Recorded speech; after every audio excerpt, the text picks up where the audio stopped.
¿no? Por eso es importante cómo lo dice, ¿no? San Pablo. He encontrado esta inscripción al Dios desconocido. Bueno, a ese Dios, de ese Dios, yo les vengo a hablar. Claro, y dice, es Dios que ha creado todo el universo, todo lo que existe, etcétera, etcétera. Y le señala, no habita en los templos construidos por los seres humanos. Bien, y ya se imaginan la famosa respuesta de San Agustín, que Dios está en el corazón, etcétera, etcétera. Bien, entonces, ustedes van a decir, bueno, pero esto entonces debe haber tenido mucho gancho en su momento, debe haber resultado muy bien. No, claro, porque las cosas no son tan sencillas. Cuando Jesucristo se pone a hablar de que Dios se encarnó, bueno, ahí los griegos medio que lo dejan solo, porque recuerden, eh, para, para, para los griegos que tenían un poco la noción de lo divino como el ordenador del universo, o como el bien, como la idea de bien que venía de Platón, que eso tomara contacto con un cuerpo, que para los griegos era sinónimo de lo malo, bueno, era sencillamente, lo consideraban ridículo, no podía ser de ninguna manera, y lo dejan a San Pablo medio hablando solito, ¿no? O sea que este primer esfuerzo de comunicación tiene un momento positivo y un momento donde se muestra que las cosas no son tan sencillas, y está bien que no sean sencillas, pero los cristianos, lejos de desanimarse, siguen buscando puntos de contacto. ¿Está? Bien. Les vuelvo a decir algo, esto es algo muy importante. El cristianismo presupone una confianza en la razón. Y la razón ya la hemos aclarado, no hemos hecho una definición en abstracto, sino que hemos dicho, la actitud de San Pablo en el Areópago simboliza esta confianza en la razón, en un diálogo donde todos podamos encontrarnos en una característica humana que todos tenemos, creyentes y no creyentes, que es esa capacidad de dialogar, de formular juicios críticos, de ver si es por aquí, de ver si es por allá. Y esto es lo que uno de los primeros padres apologistas de origen griego, ¿no?, confirma con una frase que se tiene que entender bien, porque si no se puede llegar a entender mal. No es que San Justino esté diciendo todo lo que podamos decir verdadero es cristiano y lo demás no tiene valor, sino es al revés. Lo que está diciendo, todo lo que de verdad hayan dicho los filósofos griegos, nosotros lo asumimos como directamente cristiano. ¿Por qué?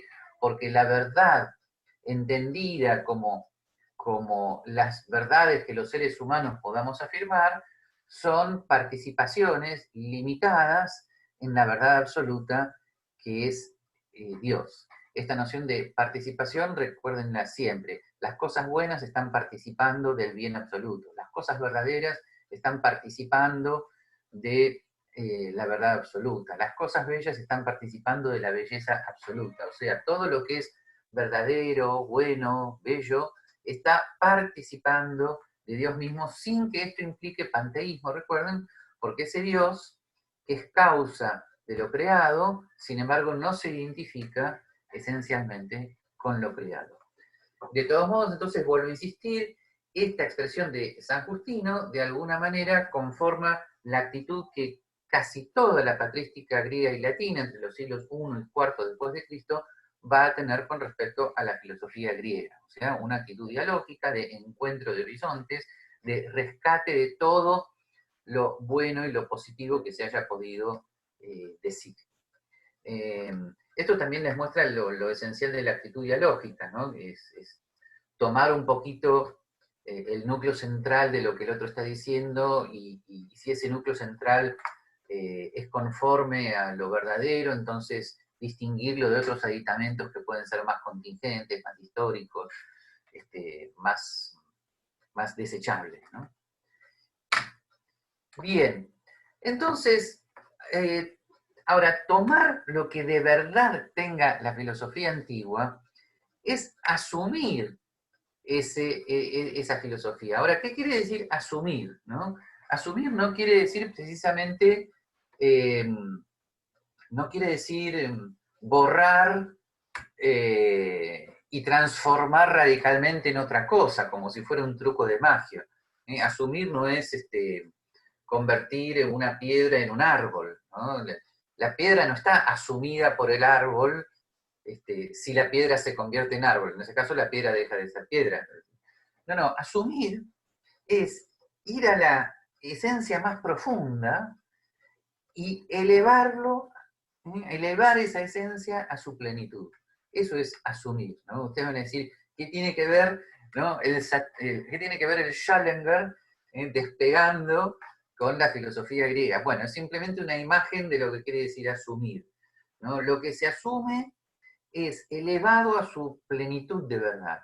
En su momento es algo afirmado, pero no afirmado en su plenitud de verdad. En cambio, de alguna manera el pensamiento patrístico lo que intenta es elevar a lo que podríamos llamar con un término difícil las categorías griegas de pensamiento a esa plenitud de verdad. Esto es muy importante para muchas cosas. ¿Okay? Bien. Y acá es donde tenemos, si ustedes, si lo consideramos así, es donde tenemos la parte donde más vamos a tener que razonar un poquito, donde más vamos a tener que detenernos, ¿no? De alguna manera, fíjense que la filosofía griega había hablado de estas nociones que tenemos ahí enumeradas, ¿no? No es una lista excluyente precisamente, son las principales. Vamos a repasarlas un momento en el contexto griego. ¿La causalidad estaba afirmada? Sí, por supuesto. La noción que Platón había dejado sobre que lo múltiple tiene su garantía en lo uno significaba una relación de causalidad, o sea, las cosas sensibles estaban como causadas por el mundo de las ideas. En Aristóteles esto llega a un detalle muy específico, distingue tipos de causas, lo analiza muy detenidamente, o sea, la causa como aquello que implica que otra cosa sea, ¿no? Es un tema muy, muy tratado en Aristóteles, y además él había llegado a la noción de primera causa, que no era lo mismo que Dios creador, pero era primera causa al fin, ¿no?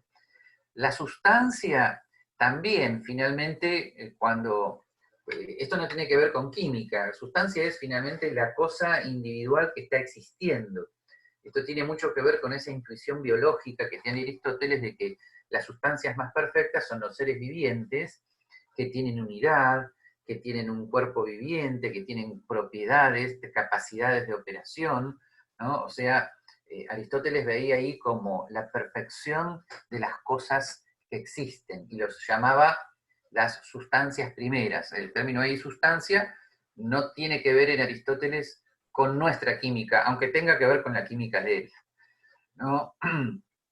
La materia, bueno, en Aristóteles es aquello en lo cual se producen las transformaciones sustanciales, y en todo el pensamiento platónico, la materia es aquello negativo en lo cual el cuerpo el cuerpo humano, comillas, es castigado, ¿no?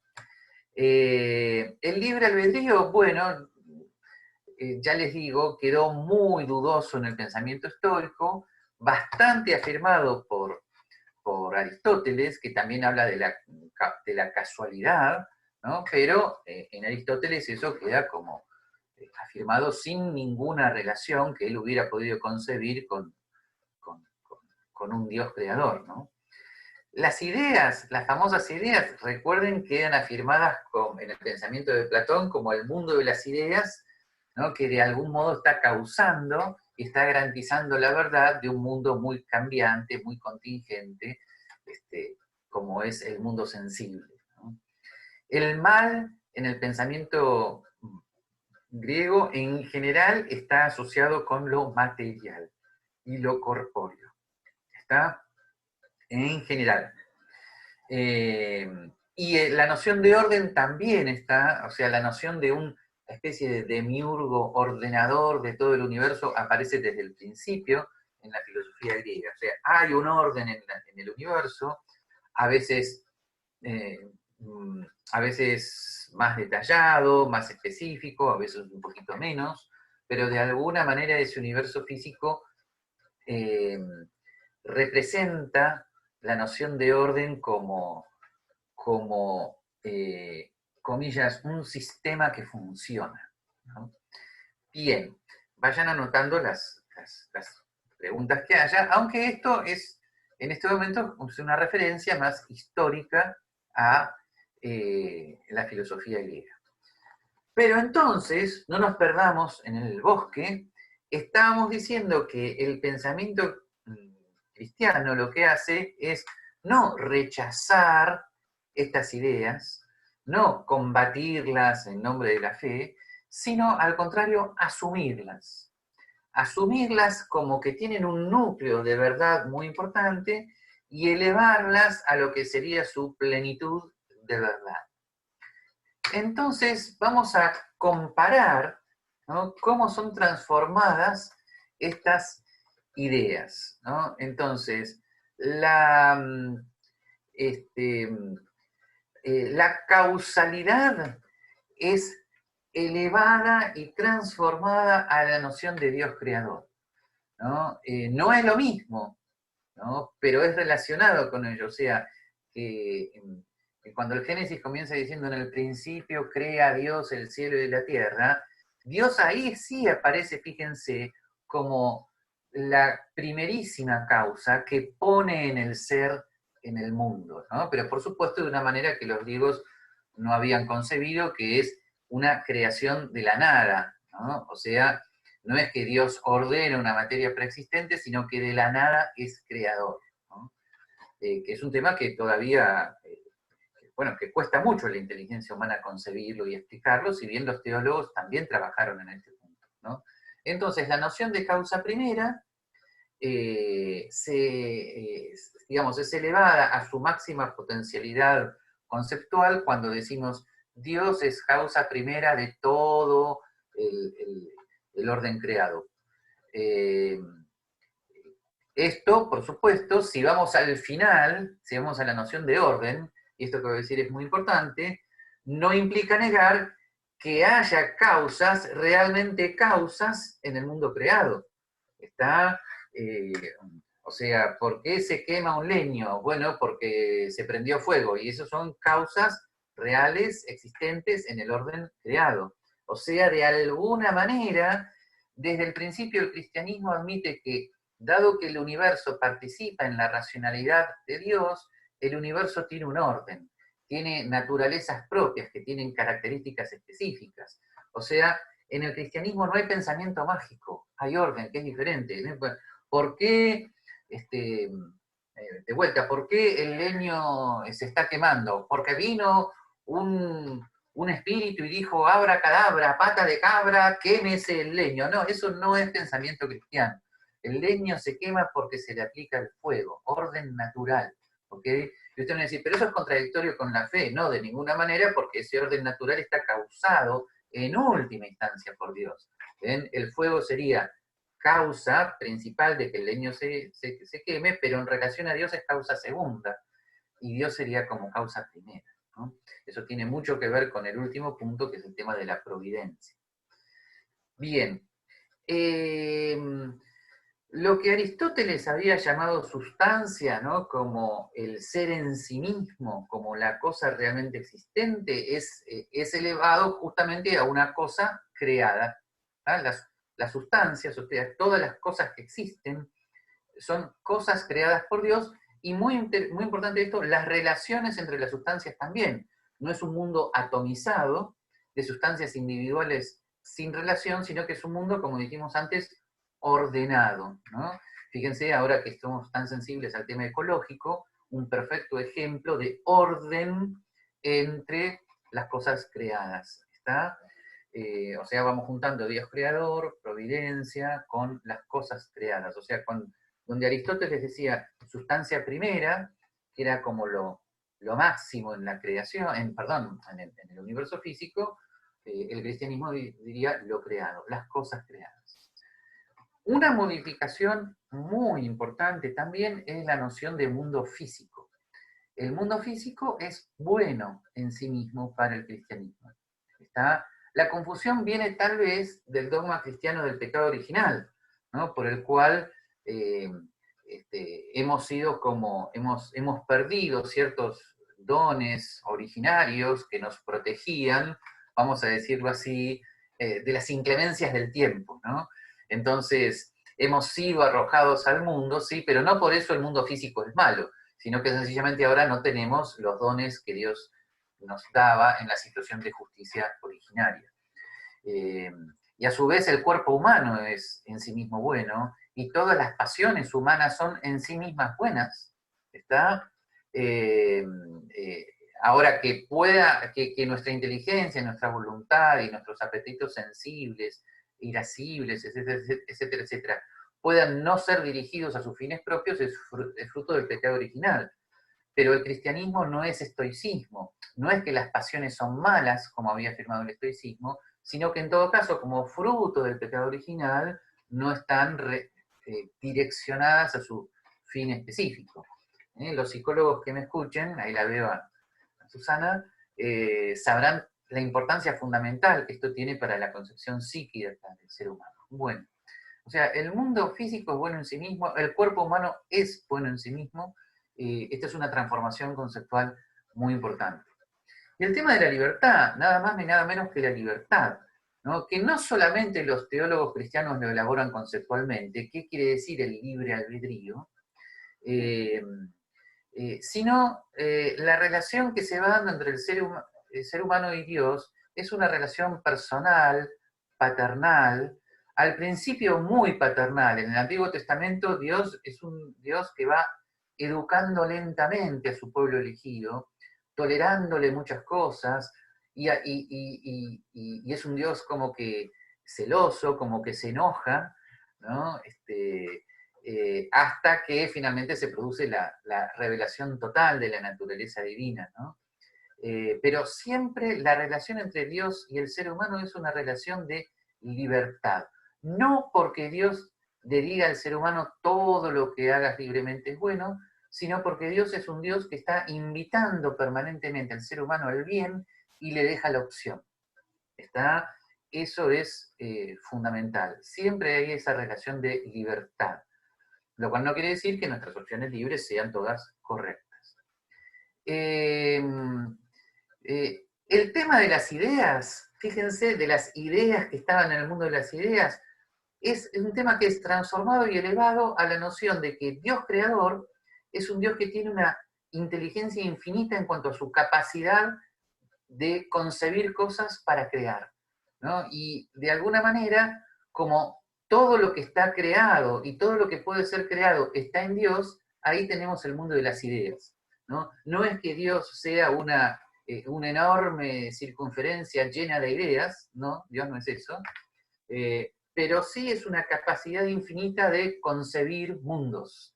En ese sentido, el mundo de las ideas está en Dios, es Dios, se identifica con el mismo Dios, porque en Dios su ser y su inteligencia son lo mismo. ¿Está? El tema del mal no aparece no aparece en el cristianismo con la caída en un cuerpo, pero es asumido con el dogma del pecado original. O sea, de algún modo hay algo ahí que pasó, que afecta al ser humano, que no es un mal corpóreo, sino que fue originariamente un mal esencialmente espiritual. O sea, el mal principal, el pecado originalísimo, es querer ser como Dios. Es un pecado de soberbia. ¿Está? Y eso afecta luego a todo el ser humano. Afecta a la posibilidad de sus virtudes, a la posibilidad de hacer el bien. De ahí la famosa expresión de San Pablo, hago el mal que no quiero hacer, pero lo hago porque hay un ser humano debilitado, etcétera, etcétera. Es muy importante la noción de pecado original del cristianismo. O sea, sin noción de pecado original no se entiende el cristianismo.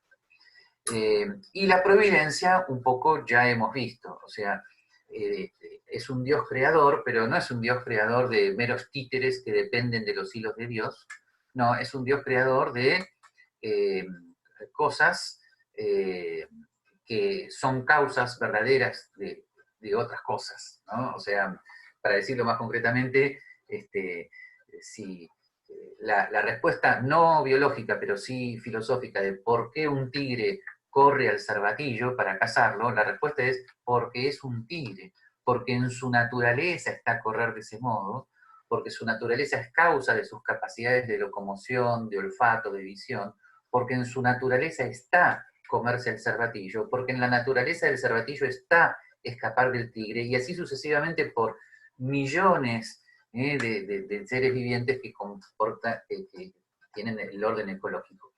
Ese orden creado por Dios también implica que todo lo que sucede está en la providencia divina, contemplado, y ahí viene de vuelta el misterio de la relación entre Dios, entre la libertad del ser humano y el Dios providente. Bueno, he ido tal vez un poco rápido, no fue mi intención, simplemente repasemos un poquito, ¿ven? Causalidad, disculpen, ¿no? Perdón. Causalidad, Dios creador. Sustancia, las cosas creadas.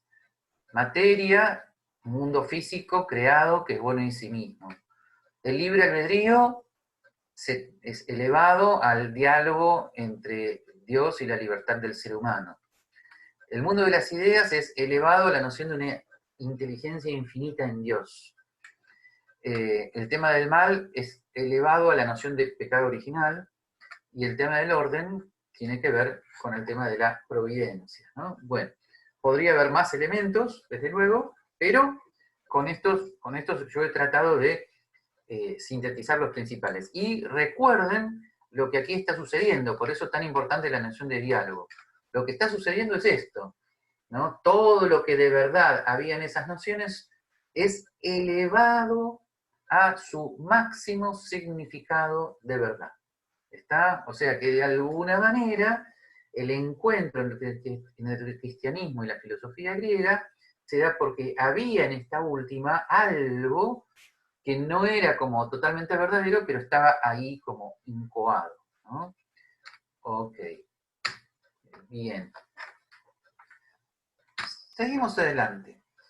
Atención con esto, porque todavía hoy esto se discute. Este diálogo que hace toda la patrística y luego toda la escolástica a partir del siglo IX después de Cristo en adelante, no significa entonces que el cristianismo se reduce, como algunos dicen, a categorías griegas de pensamiento.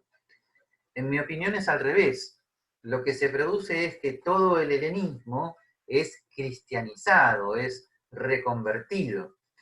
O sea, así como de alguna manera, esto es una analogía que se me acaba de ocurrir, puedo estar equivocado, así como la filosofía griega conquista a Roma, de igual manera el cristianismo conquista a la filosofía griega, porque esta filosofía se pone a dialogar con el cristianismo, o sea, el encuentro es muy fructífero. Por lo tanto, todo el helenismo es de esta manera cristianizado, o sea, transformado, ¿no?, en cristianismo, y esto es muy importante para los debates culturales actuales. Estos modos de pensar, en esto va a insistir toda la escolástica, atención que voy a decir una cosa muy, muy desafiante. Estos modos de pensar, o sea, estas nociones que están viendo ahí, no son nociones que están circunscriptas solamente a la mente occidental y son imposibles de llevar a otra cultura. No, son nociones que, recuerden, presupone una razón en común. Por lo tanto, el cristiano siempre es optimista que así como se puede dialogar con la filosofía griega, se puede dialogar con todas las culturas, porque todas las culturas son humanas, y en lo humano está esta razón originaria con la cual dialoga el cristianismo. ¿Está? Entonces, no son categorías occidentales en el sentido de culturalmente encerradas, sino que son modos de pensamiento abiertos al diálogo con todo lo humano que exista en todas las culturas. Por lo tanto, ven, esto fue una verdadera síntesis, un encuentro de horizontes. ¿Está? De alguna manera, cuando se produce este diálogo, en estos dos círculos vemos una intersección. La intersección es comenzar a crear un nuevo pensamiento a partir de estos dos pensamientos anteriores. En realidad, sería un encuentro similar a la carga cromosómica de dos células. Sería como dos cromosomas que se encuentran y generan una nueva, ¿no? Eso es una verdadera síntesis esperen 3 segundos, atención con esto es muy, muy importante. La síntesis no es igual a una negociación política, ¿no? Donde yo cedo una cosa para que el otro me conceda otra, y así sucesivamente. No, no es eso.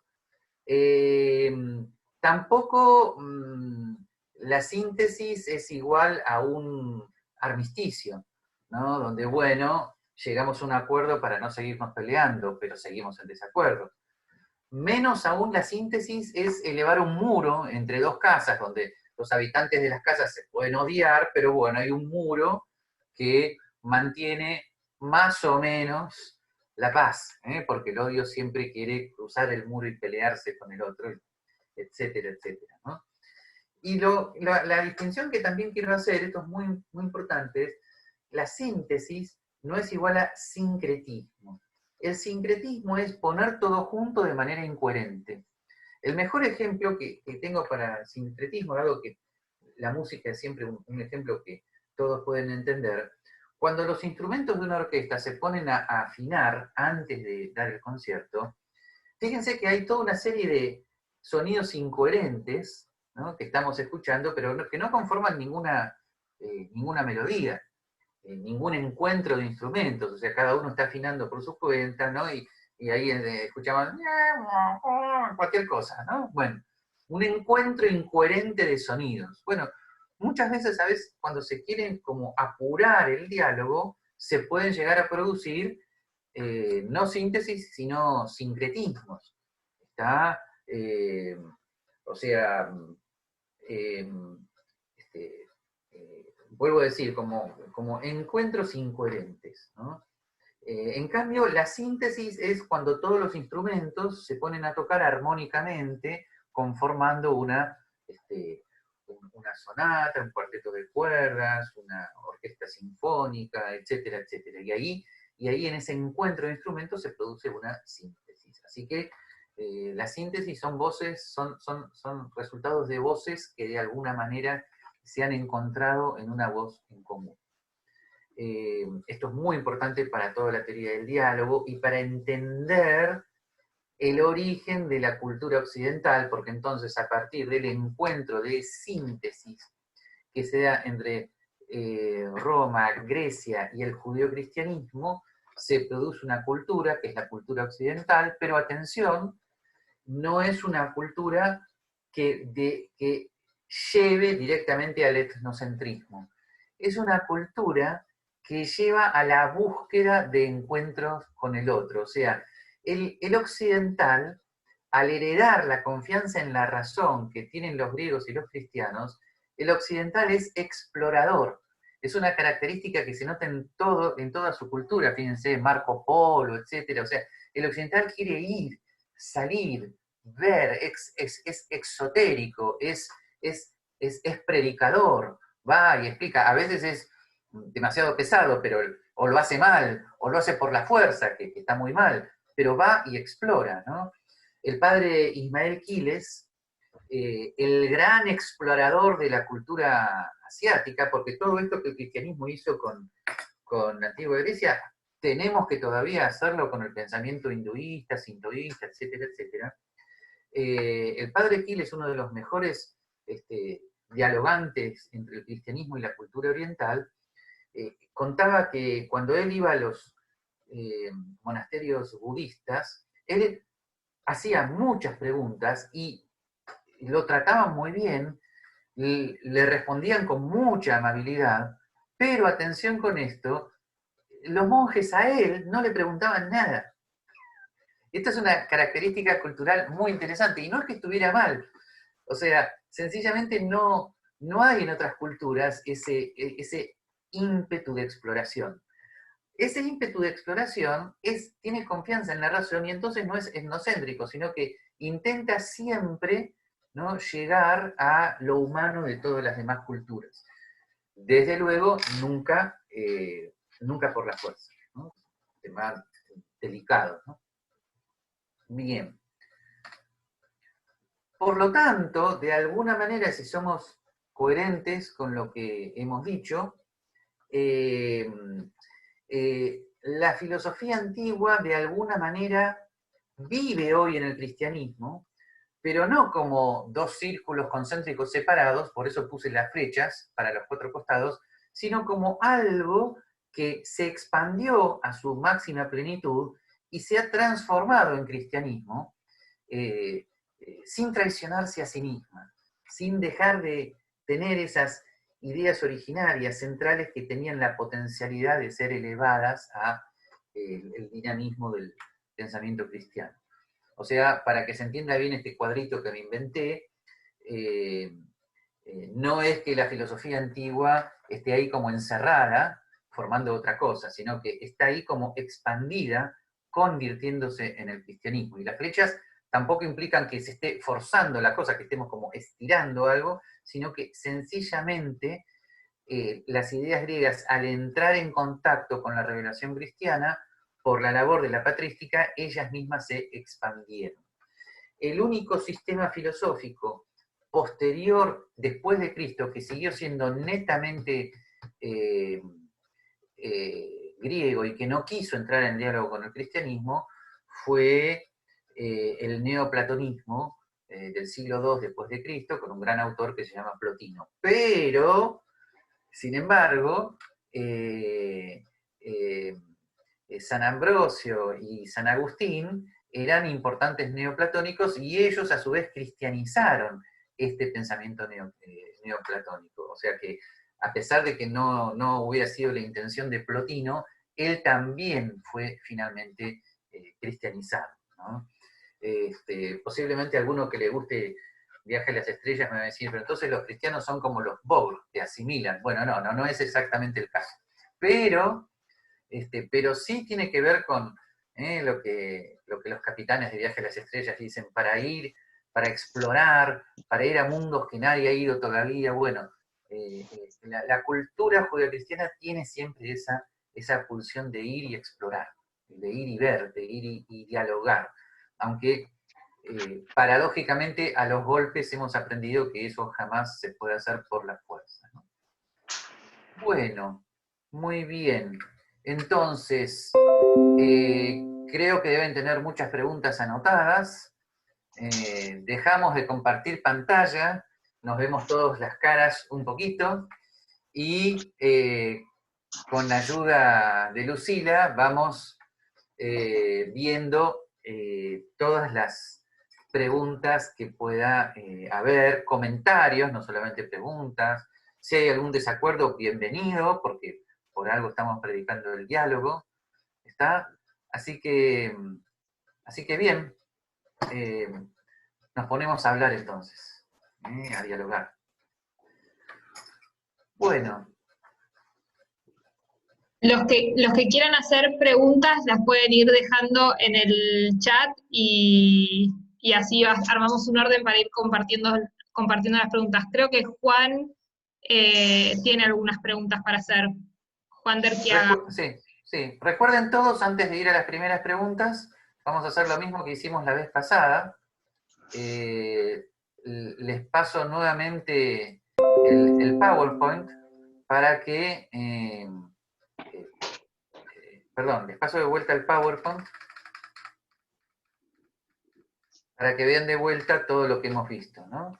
O sea, partimos del problema que había quedado la vez pasada, seguimos insistiendo en cuál era el problema de la distinción entre la filosofía griega y la revelación cristiana. Ahí dijimos lo que ocurre es que los cristianos tienen confianza en la razón del no creyente porque tienen confianza en que pueden ir y hablar con ellos de la revelación. Por lo tanto hay una actitud dialógica de base. Esto aparece simbolizado en el encuentro de San Pablo con los griegos en el Areópago. Se encuentra sintetizado en la famosa expresión de San Justino: todo lo que en verdad se ha dicho es cristiano. ¿Está? De ese modo, el encuentro del cristianismo con las ideas de la filosofía antigua las elevan a estas últimas a su máxima plenitud de verdad. Hemos hecho una enumeración de cuáles son estas ideas que son transformadas y elevadas a su plenitud de verdad y convertidas, pero no por arte de magia, en las nociones de Dios creador, las cosas creadas, el mundo físico que es bueno, etcétera, etcétera. Esto implicó la cristianización del helenismo, no al revés. Esto fue una síntesis, o sea, un encuentro de horizontes. Y esto implicaba entonces este mita final donde decíamos cómo la filosofía antigua vive hoy expandida y transformada en estas nociones fundamentales del cristianismo. Bueno, con esto hemos hecho un repaso con el cual pueden hacer todavía más preguntas y manifestar más inquietudes. Ok, vamos a la primera. Sí, Juan de Erquiaga, si quiere compartir su pregunta, y después sigue Agustino Cés. ¿Qué tal? Buenas tardes, soy Juan de Erquiaga, de acá Hola, de Juan. Buenos Aires. Hola Gabriel, muchas gracias por tu clase, muy buena. Bueno, muchas cosas que me resultaron muy novedosas, pero me quería centrar, para después que otros puedan hablar, en tres preguntas o tres conjuntos de preguntas que tienen un nudo. Sí. Y es el tema del diálogo. Vos decías que esto de ir y bautizar, y que por lo tanto el no creyente acepte el bautismo, por alguna razón me resultó muy novedoso esto de que hay una razón común, que el no creyente, hay un lugar de encuentro, digamos, ¿no? Hay un diálogo. Entonces mi pregunta es si vos crees que esto hoy es posible, porque yendo hacia el final de tu clase, en esto de que lo occidental es explorador, hoy parecería que la evangelización o el salir a otra cultura parece como si fuese una imposición o un no respeto por la diversidad y una serie de argumentos que parecería que es un mosaico, un conjunto de cosas todas inconexas, donde uno no puede argumentar para convencer al otro de una verdad que posee. No sé si se entiende la Sí, sí, pregunta. perfecto. Yo creo que eso se ha producido porque justamente la toma de conciencia de lo que significa el diálogo ha sido tardía. Sin embargo, a ver, no es difícil de explicarlo en sí mismo. O sea, yo te podría decir en este momento, en pocos segundos, que inteligencia y verdad se corresponden y expulsan la noción de violencia. O sea, si la verdad es la adecuación de la inteligencia a la realidad, ¿cómo puede la inteligencia ver la verdad? Y obviamente ningún acto de fuerza física implica que vos puedas ver la verdad. O sea, la violencia y el ver la verdad se contraponen. Cuando alguien dice, ah, ahora lo veo, ese ah implica un acto de convencimiento verdaderamente interno y una vivencia de la libertad, como dice Karl Popper. Por lo tanto, que no se puedan imponer las ideas por las fuerzas, hoy resulta obvio, pero se tuvieron que recorrer muchos siglos para llegar a esta conclusión de manera, si se quiere, más clara y distinta. Como reacción, justamente, el pensamiento posmoderno denuncia que toda pretensión metafísica, o sea, toda pretensión de tener un sistema de pensamiento ordenado y completo acerca del mundo, parecería totalitario porque, dado que ellos han dejado de confiar en la razón por cuestiones culturales muy profundas, entonces siguen viendo a la imposición forzada como la única manera según la cual una cultura avanzaría sobre la otra, ¿no? Y el Concilio Vaticano II, con la noción de libertad religiosa, aclaró que no es así. Hay un debate que se produjo en el año 2000 entre quien entonces era el cardenal Joseph Ratzinger y un gran filósofo italiano, Paolo d'Arcais.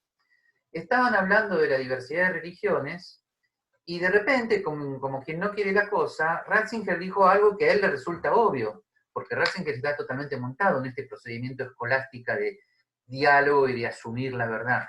Él llegó a decir que él podía demostrar, que él podía llegar a utilizar argumentos racionales para la verdad del cristianismo.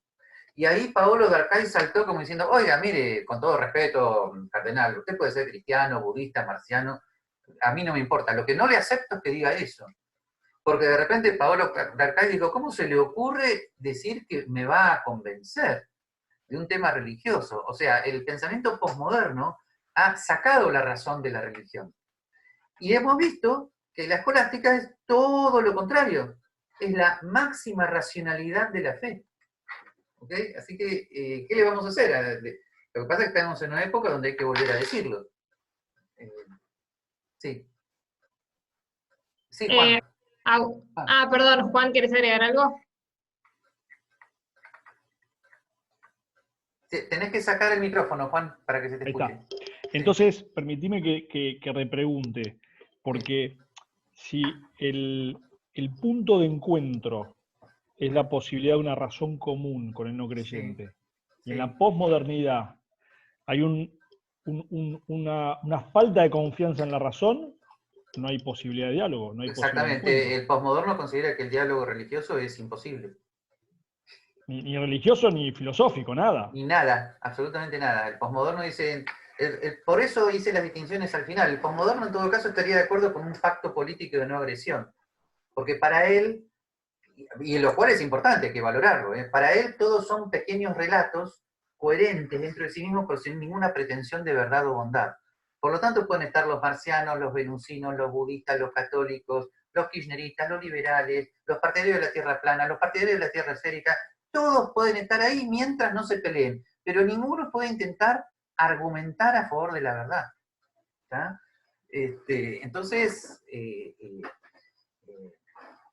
y Ratzinger termina diciendo que curiosamente eso favorece la violencia, porque cuando todos estos paradigmas incomunicados se ponen nerviosos, entonces ¿qué pasa? Primero viene la violencia verbal, el insulto, y luego la física. En cambio el diálogo es otra cosa. ¿Ah? ¿Okay? Bueno. Ahora sí, Agustino Cés. Gracias, Lucila. ¿Cómo estás, Gabriel? ¿Qué tal, Agustín? Todo bien. Quisiera preguntarte un tema, viste que nombraste lo de la causalidad. Sí. Y que como que dentro de la creación también hay causas primeras, pero que están dentro de la creación, o sea que son parte del orden. Sí. Con el tema de algunos planteamientos de Guillermo de Ockham, eso como que entra en de que siempre Dios es la primera causa con cualquier cosa. Hay una crisis en Guillermo de Ockham y un poquito menos en Duns Scoto, pero también, porque en el siglo XIV, con sus diferencias, cuidado, no hay que ponerlos en una misma bolsa, pero en el siglo XIV estos teólogos recogen una inquietud teológica que había sido dejada por las primeras malas interpretaciones ya del pensamiento de Santo Tomás, donde al parecer todo el tema de la revelación pasaba por el examen de la razón humana. Desde luego que no es así, pero algunos teólogos se enojaron y dijeron eso no puede ser, y consideraron que este modo de pensar, de tener en cuenta las causas segundas, ponía en peligro la omnipotencia de Dios. Entonces, para afirmar la omnipotencia de Dios, por ejemplo, el tigre se mueve porque Dios quiere que se mueva, punto, entonces se empieza a minimizar el orden natural del tigre, la esencia del tigre. Bueno, Santo Tomás hubiera dicho, bueno, es un problema. Si Santo Tomás hubiera renacido en el siglo XIV, hubiera dicho, bueno, gente, si quieren lo explico de vuelta. La esencia del tigre está creada tal por Dios. Y por lo tanto el orden natural no atenta contra la omnipotencia divina. Porque claro que Dios podría hacer que un tigre salga volando, eso se llamaría milagro. Eso, si quiere hacerlo, lo puede hacer, no está negada su omnipotencia, pero el orden natural creado por el mismo Dios no funciona así. Funciona dentro de la naturalidad de las causas segundas. Por eso, este modo cristiano de pensar también implicó que progresivamente el diálogo entre cristianismo y ciencia, contrariamente a lo que se supone, fuera más fácil. O sea, por ejemplo, un médico se podría preguntar, ¿yo puedo ser médico y cristiano? Y sí, por supuesto. Ah, pero si soy cristiano y viene una persona que tiene una apendicitis, yo no debería hacer nada, yo debería arrodillarme y rezar y decirle a Dios, por favor, saca de este paciente la apendicitis. Y mientras tanto el paciente se muere, y claro, eso no es ser ni buen cristiano ni buen médico, porque el buen cristiano sabe que hay un orden natural, y el buen médico sabe que tiene que actuar sobre la base del orden natural, y el buen cristiano no está esperando que Dios empiece a hacer excepciones por todos lados. Así que esto es muy, muy importante. ¿Está? Gracias. Bueno, veo que hay muchas preguntas en el chat, pero pobre, la Sí, dejo a Lucila a ver que haga lo que pueda. sigue Tomás Peruceto. Sí. Hola, hola, ¿se me escucha? ¿Qué tal? Sí, sí. ¿Cómo estás, Gabriel? ¿Cómo andan todos? Bien. Quería hacer 2 consultitas, ¿puede ser? Sí. Primero, quería comentarte que disfruté mucho tu libro Filosofía para Filósofos y luego leí Historia de la Filosofía de Sciacca, que me ayudó mucho a entender las Sí. cosas que estoy hablando. Y quería preguntarte si podrías recomendarme, digamos, cómo continuar esta lectura Acton, por decirlo así. Sí, un muy buen libro para continuar la biografía, la historia de la filosofía, es el libro Biografía, no historia, sino Biografía de la Filosofía de Julián Marías. Donde ahí él relata la historia de la filosofía como no como compartimientos estancos, muertos, separados de filósofos, sino como un diálogo viviente entre uno y otro, ¿no? Él destaca ahí la vida de la filosofía, así que me parece que sería tu próximo paso a seguir, sería ese libro si lo conseguís. Si no lo conseguís, Historia de la Filosofía de Julián Marías está en internet. Pero Biografía de la Filosofía es un libro olvidado de Julián Marías, pero que tiene su belleza. Sí. Ok, muchas gracias. Y la próxima pregunta que te la quería hacer porque relacionada con el debate también que tuviste el viernes pasado con Eduardo Martí sobre la razón. Sí. Yo Sí. me estuve peleando en el chat con los objetivistas que consideran que la fe es irracional. Sí. Y te quería hacer la pregunta de si, por ejemplo, digamos, el método Descartes, ¿no? Y el tema de la duda y la duda hiperbólica, no se puede interpretar de manera agustinista y de alguna manera demostrar que la fe y la razón se necesitan para entender la realidad. Que la razón, digamos, no es ilimitada como, digamos, quizás lo presentaban ellos. Sí, la interpretación agustinista de Descartes no es la predominante en ambientes tomistas o tomistas aristotélicos, pero es una interpretación totalmente válida del texto de Descartes. Es la que hace el padre Francisco Leocata, ¿no? La interpretación de Descartes como un agustinista tardío, ¿no? Que encuentra en la interioridad el camino hacia Dios, y en Dios como garante de la verdad vuelve a encontrar la idea agustinista del Dios creador como la garantía del conocimiento humano. Así que la versión agustinista de Descartes es totalmente válida, efectivamente. Y te doy una clave básica. La fe nunca puede ser irracional, porque la fe, justamente cuando sale del encuentro con el no creyente, por un lado le habla al no creyente de las razones para la fe.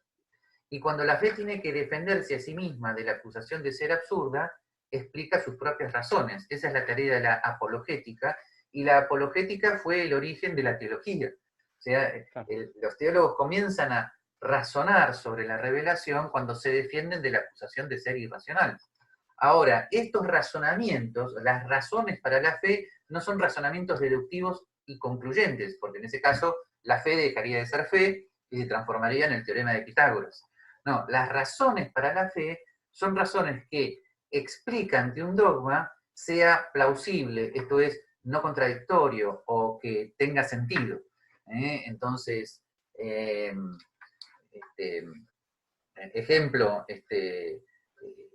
si alguien dice que la Santísima Trinidad es contradictoria, bueno, por algo el larguísimo trabajo de la escolástica, tomando elementos que estaban en Aristóteles y elevándolos al diálogo con lo trinitario, entonces vos distinguís entre sustancia, persona, esencia, naturaleza, y en ese caso se puede defender la no contradicción de la Trinidad, pero no que la inteligencia humana por sí misma llegue a la Santísima Trinidad, ¿no?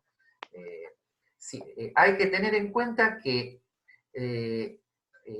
no hay que pasar la sutil línea entre defender la coherencia del cristianismo y pasarse de ahí e intentar demostrar el cristianismo o convertirlo en una especie de manual de categorías griegas. Esto es muy importante para el diálogo con el protestantismo porque cuando Lutero se enoja con el ultrarracionalismo católico, se estaba enojando con una especie de decadencia de la escolástica, ¿no? Que había convertido un poquito a la escolástica en esa deformación. Y por algo Melanchthon, que es como el Santo Tomás de Aquino del protestantismo, tiene una actitud mucho más conciliadora con la filosofía griega. Así que nunca hay que confundir mostrar racionalmente la coherencia de la fe, la no contradicción de la fe, con intentar convertirla en un manual, en un manual de demostraciones matemáticas, ¿no? ¿Okay? Muchas gracias. Sí. Preguntaron el nombre del segundo libro que dijo Tomás, ¿lo puedes repetir? Sí. Lo escribo acá, se llama Biografía de la Filosofía, ¿ah? De Julián Marías. Incluso en ese libro hay algo muy, muy desafiante. Julián Marías se pone a explicar qué haría Santo Tomás de Aquino si viviera hoy, ¿no? ¿Cuáles serían las verdades que él trataría de conciliar con el cristianismo? Es muy, muy interesante. Y sigue Tomás Ibáñez. Sí. ¿Qué tal? Buenas tardes. Hola, Tomás.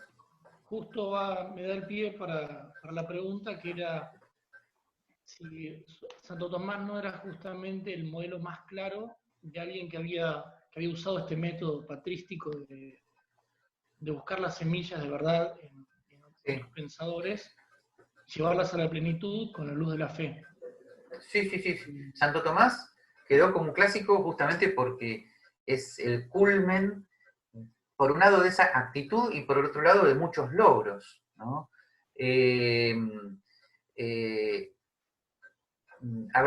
Santo Tomás de Aquino es puesto siempre como modelo de diálogo entre razón y fe. Ahora, de vuelta, cuidado que confundir a Santo Tomás con algunos manuales que lo han desdibujado o presentado como demasiado racionalista, ¿no? Santo Tomás es fundamentalmente un teólogo que utiliza todas las semillas de verdad que encontraba para demostrar que la fe cristiana no era absurda, ¿no? Entonces, y además hay que tener en cuenta el método de Santo Tomás, que no es un método manualístico, sino que es un método de disputa, ¿no? Un método de cuestiones que tienen que ser disputadas, y por lo tanto la lectura de Santo Tomás es una lectura, la lectura directa de Santo Tomás es una lectura es una lectura contextualmente diferente a los manuales modernos. Y había una cosita que quería decir y en este momento se me olvidó. El tema de la actitud de Santo Tomás, sí, porque no solamente dialoga con Aristóteles, dialoga con toda la tradición de San Agustín, que también la maneja, y dialoga con la escolástica árabe y con la escolástica judía. O sea, autores como Averroes, Avicena, Avicenna y Maimónides son autores, son 4 grandes autores que corresponden a la escolástica árabe y judía y que son integrados al pensamiento de Santo Tomás, por supuesto con sus diferencias, pero él también hace lo mismo, dice, esto que están diciendo es verdad, lo vamos a distinguir de esto otro que no, pero dialoga con todos, ¿no? Hay una sola excepción en la Suma Teológica donde se ve que a Santo Tomás hay alguien que dijo algo que le pareció una tontería total, pero es una sola vez, ¿no? Alguien que dijo que Dios había sido material, que Dios era cuerpo, y Santo Tomás le dice, es estultissime, le dice. Así que ya saben, si quieren insultar a alguien en latín, ya saben cómo se dice, estultissime. ¿Okay? La gente se va a quedar muy impresionada. Bueno. Dale, Lucila, traducilo. No, sigue Juan Callejas. Ah, Juan. ¿Qué tal? Juan? Where are you? Acá. Tenés que sacar el micrófono. Sí, ¿Qué tal? Perdón, disculpen. Saludos desde Guatemala a todos. ¿Cómo estás? Quería hacerte un par de comentarios. El primero es cuando hablas de asumir y y elevar hacia lo divino. Yo, en mi cabeza, a mí me suena una palabra distinta de asumir. A mí me suena más, o me hace más sentido, digamos, la idea de que no es asumido, sino es redimido. Esa es como que tal vez la palabra que a mí me suena más. Y porque cuando hablamos de asumir, si lo llevamos a un extremo, y vi un comentario en el chat ahí que me causó un poco la reflexión, y se compara con la doctrina de la unión hipostática de las dos naturalezas de Cristo. La palabra asumir me suena como aquella herejía de Apolinario, donde era básicamente el logos divino se mantiene intacto, pero solo toma el cuerpo humano, digamos. Y entonces, como que lo divino se come a lo humano. ¿Ya? Y ahí es donde creo yo que la palabra asumir a mí me causa un poquito de ruido, pero no sé cómo lo... Bueno, primero no dije redención porque yo estaba tratando de mantener un vocabulario un poquito más filosófico, más universal, pero efectivamente, toda vez que el cristianismo asume, ipso facto redime, porque esa tarea de elevación de lo griego a lo sobrenatural es efecto de la gracia que toca la inteligencia. Lo que ocurre es que podría haber otros ejemplos, no necesariamente relacionados con el tema de la gracia, de posiciones filosóficas que asumen otras. Además, sabés que yo tengo la interpretación de asumir que tiene Santo Tomás, que no tiene el problema del pobre Apolinario, ¿no? O sea, la naturaleza divina, la segunda persona asume una naturaleza humana, pero eso implica que hay una inteligencia humana, un cuerpo humano que está asumido también, ¿no? Entonces, y que no está eliminado. Lo cual genera el eje central del misterio de la encarnación, si no, no habría ningún misterio, justamente. El eje central de todas las llamadas herejías, que hoy suena muy mal, ¿no? En realidad eran pensadores muy entusiastas que trataban de eliminar todo tipo de misterio, ¿no? Y hacer todo claro y distinto. Entonces, claro, si la encarnación fuera simplemente que viene un espíritu que toma un cuerpo, ¿cuál es el misterio? No, es una tontería. ¿Okay? Sí, por eso, la racionalidad del cristianismo nunca implica anular el misterio. ¿Por qué? Porque hay una gran diferencia entre misterio y absurdo. Lo que no podemos hacer es absurdos. Ahora, mantenernos en el misterio sí, porque el misterio, los famosos misterios trinitarios o de la encarnación, no son irracionales, pero sí superan aquello a lo cual la inteligencia humana podría haber llegado por sí misma. Entonces, forma parte de una buena educación cristiana distinguir las dos cosas. Uno está como sentado en el misterio, no en lo absurdo.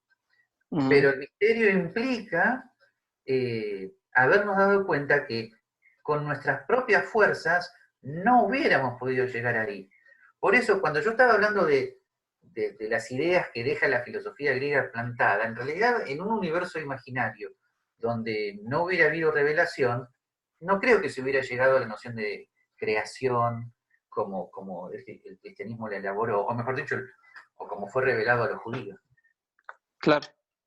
Sí. Ok, gracias. No. Marcelo de las Carreras sigue. Sí. Gracias. Hola Gabriel, ¿cómo estás? ¿Qué tal? Yo lo que te quería preguntar es, vos hiciste un gráfico sobre la síntesis entre el cristianismo y la filosofía griega, Sí. y esa síntesis podría ser el mundo occidental. Pero, ¿la filosofía griega le agregó o le cambió algo al cristianismo? Sí, en este sentido.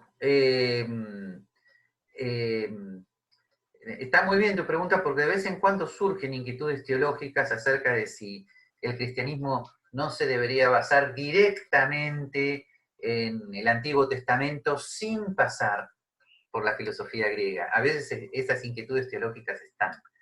Entonces ahí es necesario hacer esta aclaración. Cuando la escolástica tiene este diálogo con la filosofía griega, estas nociones, como dije antes, influido por autores como Gilson, estas nociones son elevadas a su máxima universalidad y por lo tanto son en sí mismas compatibles con todos los relatos simbólicos y todas las culturas en la medida en que se hagan las aclaraciones pertinentes. Así que, por lo tanto, se podría llegar a decir que la escolástica forma parte como de un acervo universal y permanente de la explicación de los misterios de la fe, y que ese diálogo absorbe también racionalmente todo lo que había en el Antiguo Testamento. Es más, uno de los motivos de credibilidad del cristianismo más importante que todos los teólogos cristianos han siempre afirmado es que el Antiguo Testamento se entiende plenamente a la luz del Nuevo, como que la clave de la interpretación es el Nuevo, ¿no? Por lo tanto, yo creo que el debate, podría haber un debate entre teólogos judíos y los cristianos, porque el teólogo judío no aceptaría que el Antiguo Testamento sea interpretado de acuerdo al Nuevo. Ese debate es obvio y es legítimo. Pero el debate donde me parece que algunos cristianos están como inundados del posmodernismo, es cuando algunos cristianos dicen, saquen todo eso que tiene olor a griego en la escolástica y dejen solo la relación entre Antiguo y Nuevo Testamento. Ahí yo sospecho que eso está viciado del posmodernismo, y por eso se enfrentaron tanto con el cardenal Ratzinger, cuando él, elevado a pontífice, saca su famoso mensaje a la Universidad de Ratisbona en el 2006, donde él aclara perfectamente lo que fue la labor del cristianismo y rechaza con todas las letras la acusación de helenización del cristianismo que desde el pensamiento posmoderno se está produciendo a la tesis católica. Mantengo siempre, por supuesto, mi línea de diálogo abierta con los luteranos, porque Lutero, el rechazo que tiene por la escolástica, hay que pasarlo por el problema de la decadencia de la escolástica. O sea, Lutero no, aunque Lutero no tenía ganas ya de dialogar con nadie, yo creo que con Santo Tomás se hubiera llevado mejor, pero pasaron los siglos XIV, XV, y ahí se producen ciertas deformaciones, por ejemplo, el semipelagianismo, el racionalismo exagerado, la famosa imagen de los escolásticos debatiendo cosas inútiles y absurdas tiene que ver también con eso, ¿no? Entonces, yo mantengo siempre abierta la línea de diálogo con el pensamiento luterano porque creo que ya en su momento Melanchthon intentó una síntesis que no se logró porque no era el momento. Pero es la semilla plantada para que luteranos y católicos se encuentren en una misma noción de racionalidad. Esto es muy importante, de lo contrario el diálogo entre ambas corrientes sería imposible. Antonio Mansad, ay, perdón. Sí, lo que quise decir, a mí me parece que el diálogo entre el catolicismo y el posmodernismo es imposible, no se van a poder poner de acuerdo. Pero el diálogo entre catolicismo y luteranismo sí. Ahora sí, Antonio Mansad tiene una pregunta. Yes. ¿Qué tal? Buenas noches, buenas tardes. ¿Qué tal? Mira, mi pregunta, muy buena en la clase antes que nada. Mi pregunta es sobre la relación que hiciste, que es más o menos lo que venías comentando, entre filosofía griega y cristianismo. Hay una máxima escolástica que habla de la filosofía como sierva de la teología. Sí. Entonces me gustaría ver qué opinas de eso, si realmente fue la sierva o si fue una herramienta sin la cual no podría haber sido una teología tan grande. Yo no me acuerdo exactamente en qué siglo surge esa expresión filosofía, anquila, teología. No sé si Lucila te acordás, pero me suena, pero la expresión me suena como tardía.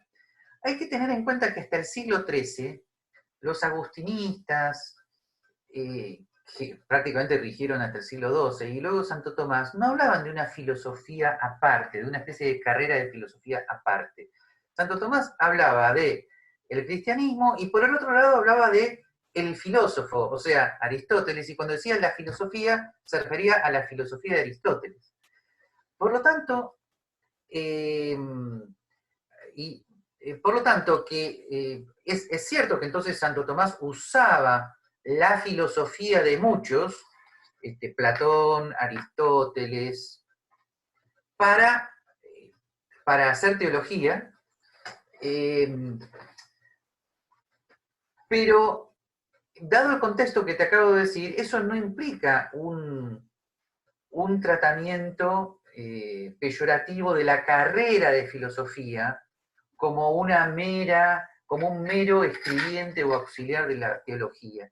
Me parece que eso es una expresión tardía que surge a partir de los siglos XIV, XV, cuando comienza a haber separación entre las carreras de filosofía y teología, y comienza esa costumbre de estudiar 3, 4 años de filosofía primero para estudiar teología después, donde la mayor parte de los teólogos y los frailes y los sacerdotes estudian de mala gana los manuales, ¿no?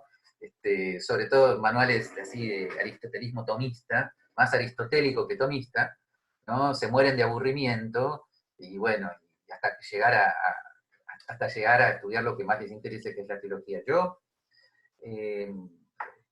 Yo creo que eso produce una impresión de que la filosofía es nada más que eso, ¿no?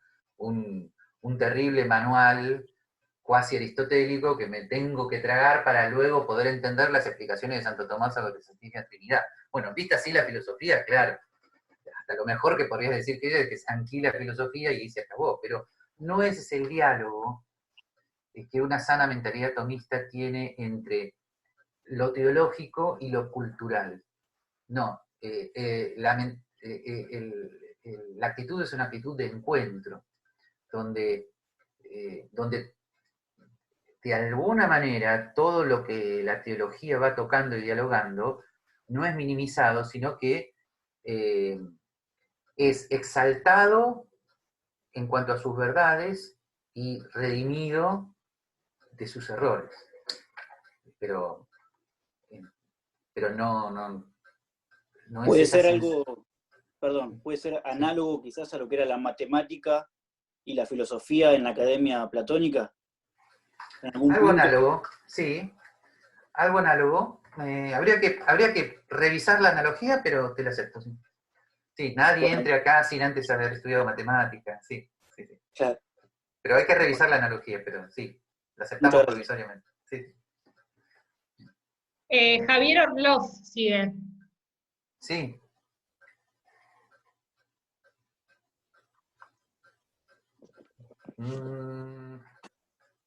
Javier, el micrófono lo tenés Hay que dejar de silenciar el micrófono. Ahora sí. Gabriel, muchas gracias. Sí. Una pregunta. Cuando las escrituras mencionan que Jesús, en el tiempo de Jesús se produce la plenitud de los tiempos, significa que es un poco el cristianismo la síntesis entre la filosofía griega y la ley o la pax romana. Bueno, ahí se mezclan muchas cosas. A ver, el tema del fin de los tiempos tiene que ver con los famosos temas de escatología, ¿no? O sea, perdón, la plenitud de los tiempos. Bueno, igual, no sé si mi colega Juan tiene alguna opinión sobre esto, pero yo creo que en el cristianismo el fin de los tiempos no tiene que ver con un tiempo temporal, ¿no? Por lo tanto, si bien en todas las épocas históricas hay analogías con la famosa Pax Romana, o sea, en todas las épocas históricas podría haber analogías con los imperios que al estilo Hobbes imponen el orden en sus provincias. Creo que el tema del fin de los tiempos escapa totalmente a esa visión en las dos grandes corrientes del cristianismo. Pero no sé, Juan, si tenés algo que... Sí, justamente estaba preguntándole a Lucila si podía comentar sobre ese tema. Y como aquí el texto al que se refiere Javier es una porción del capítulo 4 de Gálatas, donde dice, si quieren se los leo para que lo tengamos en mente, dice: piénsalo de la siguiente manera: si un padre muere y deja una herencia a sus hijos pequeños, esos niños no están en mejor situación que los esclavos hasta que se hagan mayores de edad, aunque son los verdaderos dueños de todas las posesiones de su padre. Tienen que obedecer a sus tutores hasta que se cumpla la edad establecida por su padre. Eso mismo sucedía con nosotros antes de que viniera Cristo. Éramos como niños, éramos esclavos de los principios espirituales básicos de este mundo. Sin embargo, cuando se cumplió el tiempo establecido, la plenitud de los tiempos, Dios envió a su Hijo nacido de mujer y sujeto a la ley. Dios lo envió para que comprara la libertad de los que éramos esclavos de la ley, a fin de poder adoptarnos como sus propios hijos, etc. Entonces, básicamente, esa frase de la plenitud de los tiempos se refiere a Cristo como el clímax de la historia, digamos. Y que ahí se cumple la posibilidad de ser liberados de la ley. No necesariamente es escatológico, digamos. No. Y tampoco es temporal, digamos. No. Esa plenitud de los tiempos no es temporal. Bueno, es temporal en el sentido de que sucedió en la historia. De que Jesús entra en la historia, sí. Sí. En ese sentido, sí. Pero ya sabes cuál es el debate ahí. No es la liberación temporal que esperaban los celotes. Eso sí, exactamente. Ahí sí estamos claros. Claro, ahí está. Pero amplío un poquito. Pero estaría vinculado a que el cristianismo une un poco la corriente griega con principios romanos. Digamos, una síntesis breve como si sintetiza lo mejor de los dos. No, está bien. Y eso está explícitamente afirmado por Benedicto XVI en el discurso que hace al Parlamento alemán en el 2011. No tengo acá la cita, pero les recomiendo que lo bajen porque hay un momento muy importante donde él dice que el cristianismo, contrariamente a otras religiones, no tiene una visión directamente sobrenatural de la ley humana. O sea, no es que en el cristianismo la ley humana no deriva de las Sagradas Escrituras de manera directa, no es un sistema cultural completo. Sino que el cristianismo ha asumido, dice él, la evolución del derecho que se ha dado en Occidente, comenzando por grandes autores del derecho romano.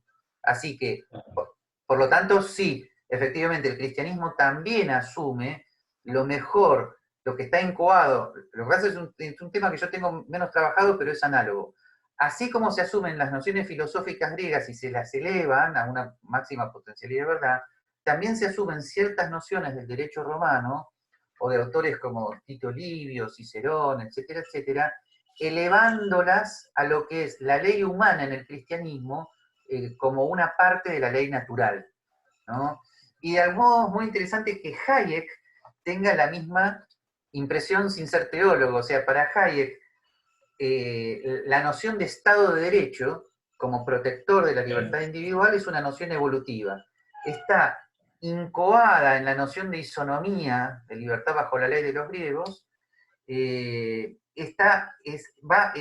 va convirtiendo en evolutiva en la evolución del common law británico hasta llegar a la modernidad. Así que por la línea anglosajona, ¿no? Así que sí, hay mucho de eso, efectivamente. Sí, sí. Qué interesante lo que mencionás de Hayek. ¿Dónde es? Eso lo encuentra en el libro Los Fundamentos de la Libertad. Exactamente,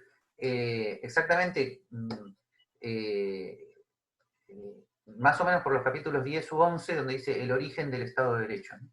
Y hace un raconto muy erudito de las fuentes del derecho occidental, donde no evita ningún periodo. O sea, contrariamente a otros autores iluministas, donde Occidente comenzó recién en el siglo XVII como una reacción contra lo que sería la oscuridad cristiana, en Hayek es al revés. En Hayek, Occidente comienza desde Grecia, Roma y el cristianismo. Es un planteo muy similar al que luego hace toda la Escuela de Madrid.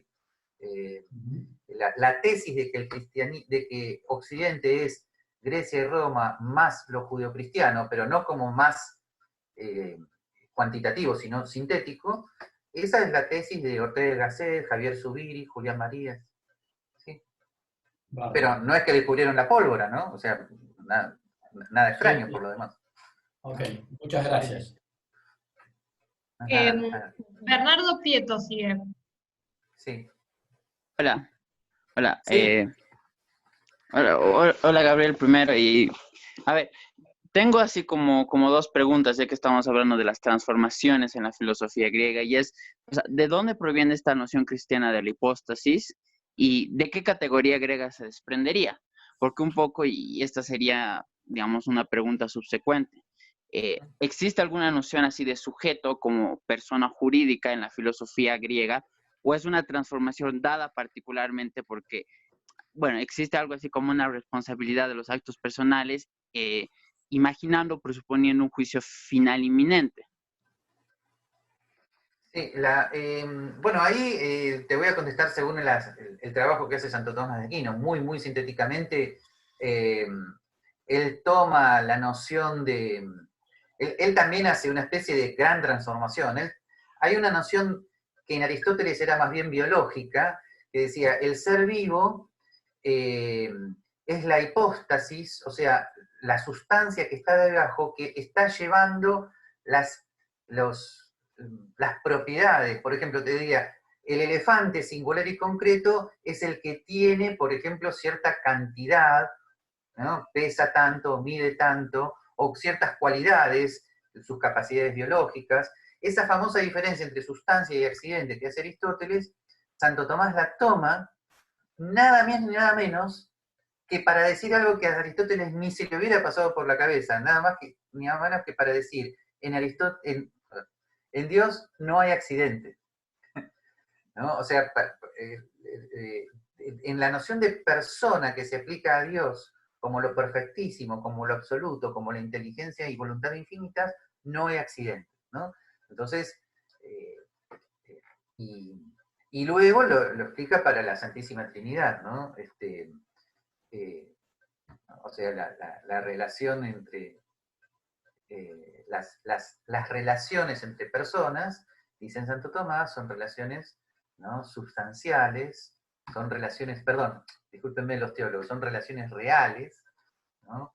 Bueno, ahora, vuelvo a decirte, esa aplicación de las categorías aristotélicas a Dios es un caso interesantísimo. Por un lado, es como el máximo estiramiento de lo que en Aristóteles estaba.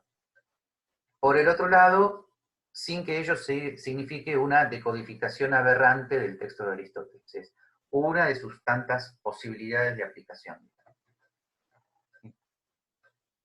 Sigue Alejandro Sola. Sí. Hola, ¿qué tal? Buenas noches, un gusto realmente. Muchas gracias por la clase. Yendo un poquitito hacia nuestra actualidad, el Papa Francisco utiliza la figura de poliedro un poco en sustitución a la imagen o al paradigma de la esfera. No sé si hace alguna alusión a un tipo de, quizás de pretensión dentro del pensamiento griego o de tendencia a una reducción a un principio de unidad que dé explicación a todo, y si no hay como un intento también de un ejercicio de la racionalidad desde otro punto de vista, que quizás se abra a otro tipo de categorías. Y si esto te da la impresión de que permitiría otro tipo de diálogo o de encuentro. Si en algún punto también no muestra un cierto agotamiento en algunas categorías griegas que se vienen utilizando hasta el momento. Bueno, no sé bien qué quiso decir Francisco con eso, pero dos cosas. La figura la imagen de la figura poliédrica está utilizado nada más ni nada menos por Edmund Husserl para afirmar que la naturaleza de las cosas tiene muchos lados, muchos aspectos, tantos que implican necesariamente siempre un acto de la inteligencia humana de irlos descubriendo. En ese sentido yo no tendría, en ese sentido a mí me parece que sería plausible suponer que Francisco, proveniendo de los jesuitas, tiene la costumbre de siempre ir y ver, ir y salir, ir y explorar uno de los tantos lados de la naturaleza humana que hayan quedado desatendidos. Y por lo tanto, eso expande las posibilidades de diálogo. Por ejemplo, vuelvo a decir, yo sigo esperando que el cristianismo dialogue verdaderamente con Asia, que es algo que todavía no se ha producido, o sus intentos hasta ahora han sido fallidos. Pero es otro aspecto que tiene que ser integrado, ¿no? El diálogo. Claro, algunos pensadores critican un poco, otra vez, no sé si es justo decirlo, pero una cierta pretensión de reducción de lo complejo a un principio único que sea la explicación de todo. Por ejemplo, poniendo un ejemplo así también bíblico, es decir, está el Evangelio de Jesucristo, que es Jesucristo como Evangelio, pero hay 4 versiones de Evangelios acerca de Jesucristo, ¿no? Es decir, y conviven 4 abordajes diversos acerca del misterio que conviven en unidad y tensión y complejidad. Lo cual no sé si entraría dentro de la pretensión del pensamiento griego de reducción a un principio de unidad que desde allí explique todo. Digamos. No sé si hay un cierto cuestionamiento a esto. La clave sería la noción de analogía, o sea, que tiene que ver con la figura poliédrica. O sea, el pensamiento cristiano nunca puede ser unívoco. O sea, no puede intentar ver la riqueza de lo real desde una sola perspectiva. En ese sentido es un pensamiento análogo y el ejemplo que das de los 4 evangelios es perfecto. Así que yo no vería problemas. Está muy bien. Ahora, por algo, la patrística y la escolástica, al dialogar con la filosofía griega, la elevaron, la transformaron, y no se quedaron en lo que se podría llamar las tentaciones más univocistas o unificadoras de la filosofía griega, como puede ser Parménides, como puede ser Plotino, justamente donde la multiplicidad del universo era subsumido en lo uno, ¿no? No, eso no creo que haya sido la escolástica, pero de todos modos se sigue produciendo siempre el mismo problema. Como hay versiones muy manualizadas y simplificadas de la escolástica, a veces se puede producir esta confusión. ¿Sí? Muchas gracias. Sí. Fernando Solanet sigue. Sí, Fernando. Gabriel, desde España. En realidad la pregunta era de mi mujer Carolina, así que le cedo la palabra. Hola, Carolina. Hola, Gabriel, muchas ¿Qué tal? gracias. Te quería preguntar si otras religiones entraron en diálogo también con la filosofía griega y qué pasó en el caso del judaísmo. Sí. Primero me encanta ver algunas familias enteras en la cámara. Tengo ahí Acá saludos tenemos al a... filósofo de la familia. Muy bien, muy bien. Ok, excelente. Tengo otro matrimonio amigo ahí en Guatemala donde ahí tengo mi alumno más pequeño. Hoy no está. Apareció al principio. Ahí está Santi, hijo de Lilian y Carlos. Bueno, muy bien.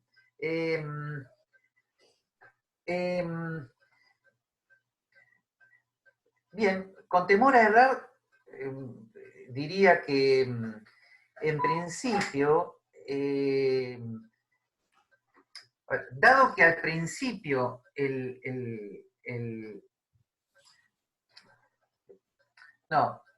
dado que, lo tengo que decir así, dado que el judaísmo es el pueblo elegido, en el principio de la revelación, una parte de los, si se quiere, de los más pensantes de Israel, podría llegar a considerar que el Mesías venía exclusivamente para ellos, y que por lo tanto no tenía necesidad de dialogar con otros. En cierto sentido, cuando yo la vez pasada me referí al cristianismo como la izquierda del judaísmo, quise decir que hay grandes religiones que, o mejor dicho, hay dos ejemplos donde surge un miembro de esa religión que es exotérico, que sale afuera, que es predicativo, ¿no? En el hinduismo ese es Buda, y en el judaísmo ese es Jesucristo, ¿no? En esas figuras, el tema de la expansión de la fe del diálogo es siempre habitual. Digamos que las religiones tienen su momento como más metidas para adentro o en salida, ¿no? Por lo tanto, hay una primera etapa de lo más pensante del pensamiento de Israel que no necesitaba estar en salida. Y hay otra etapa donde finalmente se puede considerar que Jesucristo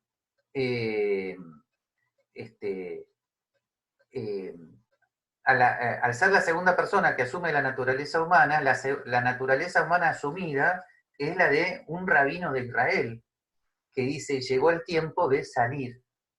¿Ah? ¿Ok? Y de asumir a todos los seres humanos. Yo te diría que lo que hay que esperar todavía es que el cristianismo entre en diálogo con otras culturas, y para eso falta mucho porque, dado que en este momento los cristianos, tanto protestantes como católicos, están de vuelta tan subsumidos en problemas internos, les falta en este momento energía espiritual como para, con tranquilidad y con paz, ir y salir, ¿no? O sea, voy a decir algo y concluyo. Si vos fueras, esto es un universo paralelo que casi no existe, pero si vos en este momento fueras una japonesa muy al tanto de los debates de los católicos, ¿no? Y si vos recibieras como una ama de casa japonesa a un cristiano que viene a hablarte, vos le dirías, pero ¿y usted quién es? ¿Usted qué es? ¿Es Teología de la Liberación? ¿Es Ratzinger? ¿Qué es usted? ¿A qué corriente interna pertenece? ¿No? ¿Es conservador? ¿Es liberal? Y sería esta imagen, digamos, yo creo que el cristiano actual se merecería esa pregunta, porque eso pone en este momento, lamentablemente, eso pondría por delante que hasta que no solucionemos esos debates internos, no vamos a poder seguir misionando. ¿Quién es el cristiano hoy? ¿Ah? Así que es un tema delicado. Te quedaste pensando. Ahí, ¿Ah? Pero te termino con una buena noticia. Soy muy optimista en el diálogo del cristianismo con las religiones orientales en la medida en que se sigan las enseñanzas del sacerdote jesuita Ismael Quiles. Pueden buscarlo en internet. No, Ismael Quiles. Y y ver, por ejemplo, su libro Introducción al Budismo o Yoga y Cristianismo, ¿está? Ahí tenés una fuente de diálogo muy importante, que lamentablemente se discontinuó. Bueno, y también hay ramas de la iglesia que condenan el yoga, el budaísmo directamente, o sea que no, ahí estaría complicado. Ah, pero Ismael Giles hizo esto en la década de los 70, totalmente, y distinguió perfectamente entre el New Age y la filosofía oriental. Ok. ¿No? Entonces, la distinción es tan clara que no corres ningún peligro, tranquila. No, yo estoy tranquila, gracias. La New Age esotérica, animista, mágica, es una deformación del pensamiento religioso que lamentablemente ha abaratado también el pensamiento oriental, lo mezcla y luego lo vende como si fuera un producto, y bueno, pero el caso de la síntesis que logra Ismael Giles es totalmente diferente. Vale, muchas gracias. Hay una pregunta de Lucas Ortiz. Sí. Sí. Lucas, sí. Where are you?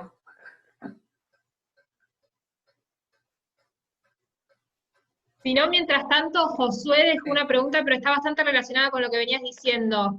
La filosofía griega parecía ser una tradición contraria al cristianismo, sin embargo se produjo una magnífica síntesis.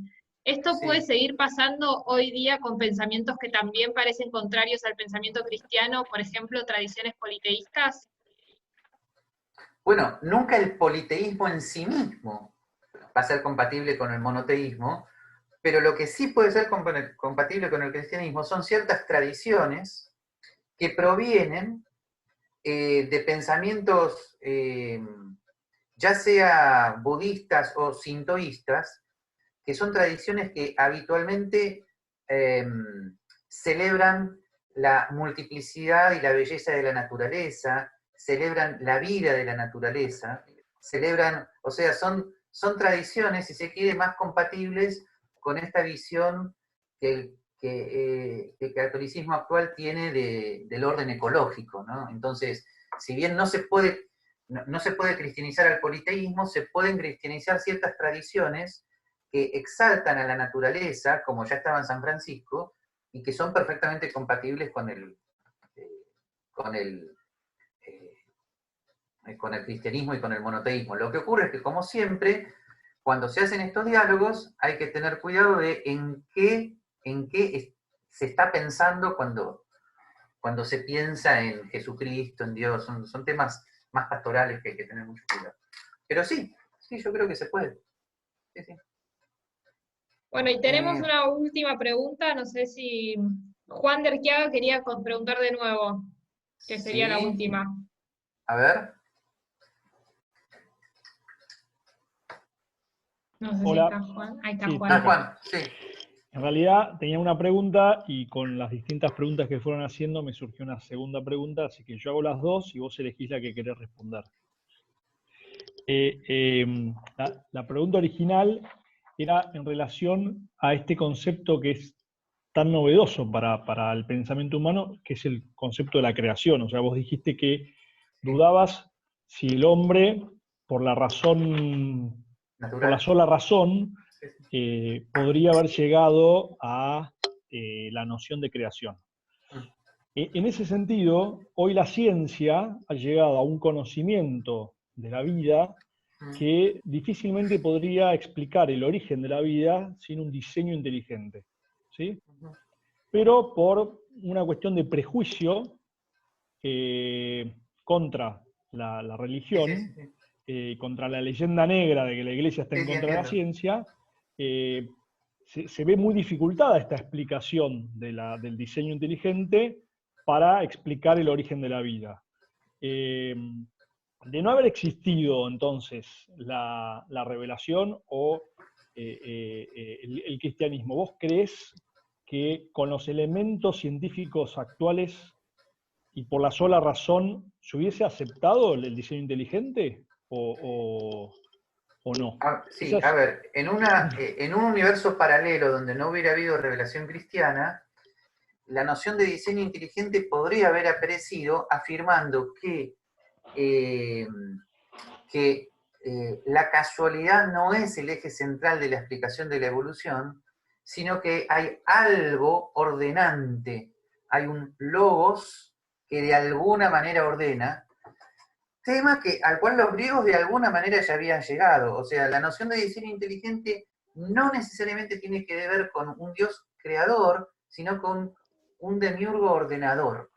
Okay. En ese sentido, no habría llegado a la increíble noción de creación, que es justamente dar el ser de la nada, con todo lo que ello implica, ¿no? Así que yo ahí, aunque esto se podría seguir debatiendo y no es el momento, pero yo ahí estoy muy influenciado por la famosa tesis de Tien-Chil Son, ¿sí? Que la noción de creación fue única, transformadora, y no es algo a lo cual la razón humana por sus propias fuerzas podría haber llegado. Sí. Y la segunda pregunta de Yapa, sí, si me permiten. Sí. Dijiste que los cristianos estamos con muchos debates internos y eso nos impide salir sí. a estar en salida, poder salir a evangelizar. Sí. ¿Por qué crees que hay tantos debates internos? Gracias. El diagnóstico es delicadísimo. No tengo un diagnóstico claro, discúlpame.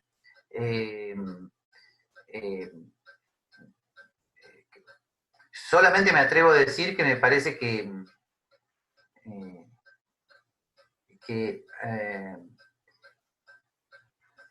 algunos teólogos católicos o protestantes en el siglo XX se han como secularizado. O sea, se consideran a sí mismos como profesores de una materia totalmente opinable. Y eso no es la teología. Se ha olvidado la relación entre teología y apologética. Yo creo que esa secularización es la que produce problemas insolubles, porque entonces finalmente se ponen todos a decir cualquier cosa sin ningún criterio de unidad. A su vez, tampoco ayudó para nada ciertos intentos de mantener la unidad que se hacen en el siglo XX, loables, pero que dejaron tan poco margen a lo que se podría llamar cuestión libre entre teólogos que produjeron como un efecto boomerang, ¿no? En fin, tendríamos que entrar más en detalle, pero me puedo equivocar totalmente yo, pero me atrevería a decir que de alguna manera el secularismo como eje central de una cultura occidental iluminista ha invadido al pensamiento religioso y lo está vaciando de contenido. Entonces los teólogos, ¿cómo quedan? Como profesores universitarios iguales que cualquier otro. O sea, les da lo mismo enseñar teología que física, total es todo lo mismo, es opinable, depende, y además nadie te puede llegar a señalar ningún límite, en fin. Me parece que viene por ahí, y eso es una crisis de fe finalmente, una crisis de fe. Sí. Bueno, bien. Entonces, vamos a concluir la reunión de hoy, agradecerte, Gabriel, esta posibilidad que nos brindás con cada encuentro, de que a pesar de este confinamiento, este encierro en el que estamos, podemos estar reunidos desde diferentes lugares del mundo y viajar desde tus palabras, tus conceptos y tus enseñanzas en el tiempo. Tenemos muchísimo que aprender y muchísimo para dar desde el Instituto Acton, y lo vamos a seguir haciendo con nuevos cursos y nuevas propuestas que van a venir, así que estén muy atentos a todas las invitaciones y cursos que vamos a ir ofreciéndoles. Y como les pedimos siempre, muy, muy especialmente, piensen en alguien que pueda disfrutar de este espacio, porque desde Acton necesitamos, queremos llegar a muchos lugares en donde hablan nuestro idioma, nuestra lengua. Y la manera de hacerlo es usando las redes. Hoy más que nunca podemos potenciar esto que parece una crisis y una dificultad en una oportunidad para llevar todo lo que tenemos para dar desde esta institución. Así que, y lo hacemos con el esfuerzo y la generosidad de muchas personas que nos ayudan. No importa con cuánto colaboren, por pequeñito que sea el aporte, nosotros lo hacemos fructificar. Así que anímense. Luli acá siempre tenemos esta posibilidad de aportar a través de Mercado Pago y de las otras opciones, así que ténganlo presente. Y cuando no se puede, no se puede, simplemente pedirles esta posibilidad. Así que los esperamos el jueves que viene, no aflojen, porque hay más filosofía con Gabriel Zanotti, y después va a haber otras propuestas que vamos a ir anunciando. Así que tengan una linda semana y gracias por estar presentes. Live long and prosper.